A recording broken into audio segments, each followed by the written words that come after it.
हाँ, आपकी बात सुन रहा हूँ। हाँ सर, देखिए मैंने रामनारायण जी ने रामनारायण जो जी की बातें बात कही सुनी। उसमें आपके मेरा व्यक्तिगत क्या इसमें मतलब, आपकी पार्टियों के जो आरोप हैं एक दूसरे के ऊपर, वो अपनी जगह पे हैं, लेकिन एक बात महत्वपूर्ण बात है कि क्या हमारे यहाँ पहले से कानून इस बात के लिए नहीं है कि मैं हिंदू हूँ लेकिन किसी हिंदू लड़की से ही शादी करता हूँ और किसी भी तरह की धोखाधड़ी करता हूँ, या कोई मुस्लिम मुस्लिम से करता है, या कोई हिंदू मुस्लिम से करता है, या मुस्लिम हिंदू से शादी करता है, किसी भी तरह की धोखाधड़ी, किसी भी तरह की 420 होती है, तो इसके लिए तो कानून उपलब्ध हैं।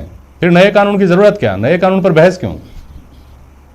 नए कानून की जरूरत इसलिए है जी। कि धर्मांतरण की बात बीच में आती है, वह उसको अपना धर्म कबूलने के लिए मजबूर करते हैं, जबकि बाकी कई इस प्रकार की घटना होती है।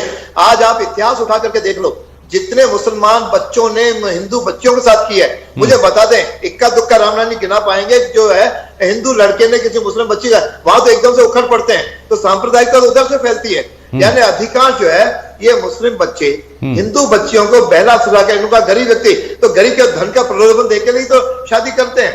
तो इस प्रकार धर्मांतरण की बात करके जिस प्रकार का सांप्रदायिक स्वरूप ये इस राज्य में लगातार बढ़ता जा रहा है, उसको रोकने के लिए कानून बनाने में इनको आपत्ति क्या है? ठीक है, यानी कानून ये बनेगा तो निश्चित रूप से मेरी गरीब बच्चियों का, जो हिंदू बच्चियां, उसको निश्चित रूप से प्रोटेक्शन मिलेगा, उनके सम्मान की रक्षा होगी, उसकी आज आवश्यकता है। और उसके लिए इन्होंने इसको कह दिया कि मुख्यमंत्री जी का जो मुझे ट्वीट जो दिखा, ये मैं सोचता हूँ इनका शायद उन्होंने गहराई से इस विचार को विचार ही नहीं किया, केवल इसको सांप्रदायिकता और बीजेपी का एजेंडा।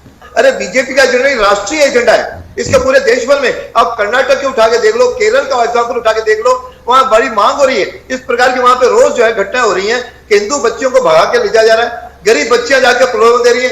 इस प्रकार का जनरेशन और बनाने के लिए मैं दावे के साथ कहता हूं, आप पता लगाइए कि आज तक कितने हिंदू लोगों ने मुस्लिम बच्चियों के साथ शादी की और कितने मुस्लिम बच्चों ने हिंदू बच्चियों के साथ शादी की, तो आपको स्पष्ट आ जाएगा कि कहां गड़बड़ हो रही है। इस प्रकार का लव जिहाद की वजह से हो रही है, आइडेंटिटी छुपा छुपा कर ही हो रही है। तो आइडेंटिटी नहीं छुपनी चाहिए, इसलिए कानून बने कि केंद्र में आप जो है ना कलेक्टर के यहाँ या किसी का अपना रजिस्ट्रेशन कराने की बात करें, यदि करोगे तो आपके 5 साल की सजा होगी।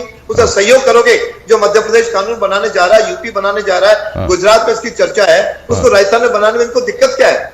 अच्छा ये बताइए रामनारायण मीणा साहब, ठीक है, और सब चीज़ें अपनी जगह पे हैं। मैं एक सवाल मेरा, आप अपनी बात भी बोलिएगा, मेरा ये सवाल है कि अगर इस तरह की व्यवस्था कर दी जाती है कि आपने प्यार किया, आप शादी करने जा रहे हैं, आप दोनों निष्पाप निष्कलंक हैं, अपनी अपनी जगह बिल्कुल सही हैं और कोई धोखाधड़ी आपके मन में नहीं है, तो रजिस्ट्रेशन कराने में क्या हर्ष है? देखिए रजिस्ट्रेशन कराना चाहिए, कानून सम्मत है, और यदि कोई रजिस्ट्रेशन नहीं करा उसको सजा होनी चाहिए। लेकिन मैं एक बात आप सर्च करना चाहता हूँ, चूंकि हम हिंदुस्तान में रहते हैं, सबसे ज्यादा हिंदू धर्म में ये बेईमानियां क्यों हो रही है कि लोग हिंदू धर्म छोड़ के जा रहे हैं। मुस्लिम छोड़ के नहीं जा रहा, ईसाई धर्म छोड़ के नहीं जा रहा, यहूदी धर्म छोड़ के नहीं जा रहा। आखिर हिंदुओं के जो भी हमारे मसीहा है, बैठे हुए हैं, जगत गुरु हैं, उन्होंने इस धर्म को मॉल्ड क्यों नहीं कर रखा?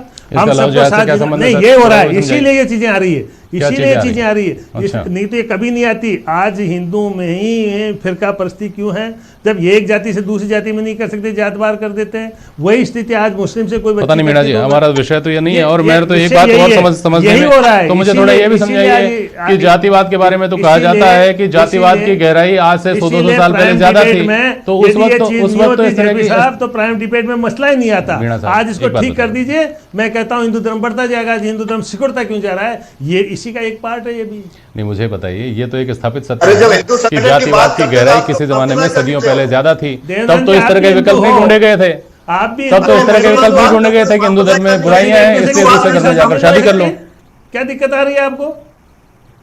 आप भी हिंदू, हम भी हिंदू हैं, हमारा जितना फिरका परस्ती है, जितना छुआछूत है, और जब किसी दूसरे धर्म में है क्या? मुसलमान बात करता है तो सांप्रदाय के नजर किसी दूसरे धर्म में है क्या? निगमों को तोड़ा, और क्या धर्म के नाम पे आपने देश का बंटवारा किया। आपको तो अधिकार है। ये बात तो खैर मुझे मेरी समझ से परे है कि लड़कियां इसलिए शादी करती हैं, लेकिन ये जड़ है।